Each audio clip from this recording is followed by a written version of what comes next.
അപ്പോൾ ഗൈസ് വൈകുന്നേരം ആയപ്പോഴത്തേക്ക് ചായ കുടിക്കാണ്ട് ഏകദേശം 6 മണി കേട്ടോ. നമ്മൾ വിളിച്ച് നമ്മളിവിടെ ആൽവിനും പിന്നെ ആൽവിൻ്റെ അനിയത്തിയും കൂടെ വന്നിട്ടോ. നമ്മളിങ്ങനെ നേരെ പോയത് കാറ്റാടിപ്പാടത്തേക്ക് കേട്ടോ. പോകുന്ന വഴിക്കുള്ള കിട്ടിലും വ്യൂ പോയിന്റ് കൊണ്ട് അവിടെ നമ്മൾ വണ്ടിയൊക്കെ നിർത്തി എന്ന് കുറേ നേരം നമ്മൾ ആസ്വദിക്കുകയൊക്കെ വെച്ചത് കേട്ടോ. പിന്നെ നമ്മളവിടെ നോക്കിയപ്പോൾ ഒരു പോത്തൂട്ടനുണ്ടായിരുന്നു. പോത്തൂട്ടിന് നമ്മൾ കുറച്ചേരം സംസാരിച്ചു. എങ്ങോട്ടാ മോനി വൈകുന്നേരമായ സമയത്ത്? ഞാൻ ചായ കുടിക്കാൻ വേണ്ടി ഇറങ്ങിയതാ പോത്തട്ടാ. എങ്ങോട്ടാ ചായ കുടിക്കാൻ പോകുന്നത് നീ?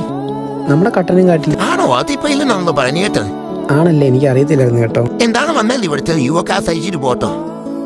അവിടെ നമ്മൾ നേരെ പോയി കിടിലൊരു വ്യൂ പോയിന്റ് നിന്ന് അവളുടെ കുറച്ച് വീഡിയോസൊക്കെ എടുത്തു കേട്ടോ. അവിടെ നേരെ പോയത് നമ്മൾ കാറ്റാടിപ്പാടത്ത് കേട്ടോ. കിടിലം വ്യൂ ആയിരുന്നു. ഏകദേശം 6-6:30 ആയിരുന്നു നമ്മൾ ചെന്നപ്പോൾ. ലൈറ്റൊക്കെ പോയി, എന്നാലും അവിടെ കുറേ ആൾക്കാരൊക്കെ ഉണ്ടായിരുന്നുണ്ട്. കിടിലം വരുന്നുണ്ടോ. നമുക്ക് വൈകുന്നേരങ്ങളിൽ പോയിരുന്ന് ചായ കുടിക്കാൻ പറ്റിയ കിടിലൊരു സ്പോട്ടായിരുന്നു.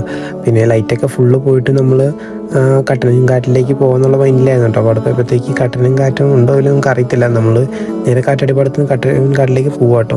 നമ്മളവിടെ ചെന്നപ്പോൾ അവിടെ ആരുമില്ലായിരുന്നു കേട്ടോ. കട്ടനും കാറ്റും എന്ന് പറഞ്ഞിട്ടുണ്ടെങ്കിൽ കിടിലൊരു ചായ കുടിക്കാൻ പറ്റില്ല കിടിലൊരു സ്പോട്ട് തന്നെയായിരുന്നു കേട്ടോ. പോത്തടം പറഞ്ഞ് ശരിയാണെന്ന് പറഞ്ഞ് നമ്മൾ അവിടെ നിന്ന് പിന്നെ മുന്നോട്ട് പോയി കിടിലൊരു കഫേ ചെന്ന് കേട്ടോ. നമ്മൾ പോയത് തൂക്കുപാലത്താണ്. അവിടെ പോയി നമ്മൾ സമൂസ കഴിച്ചിട്ട് ചെറുതാണെങ്കിലും നല്ല കിടിലൻ ടേസ്റ്റ് ആയിരുന്നു. അതുപോലെ ചായയും നല്ലതായിരുന്നു.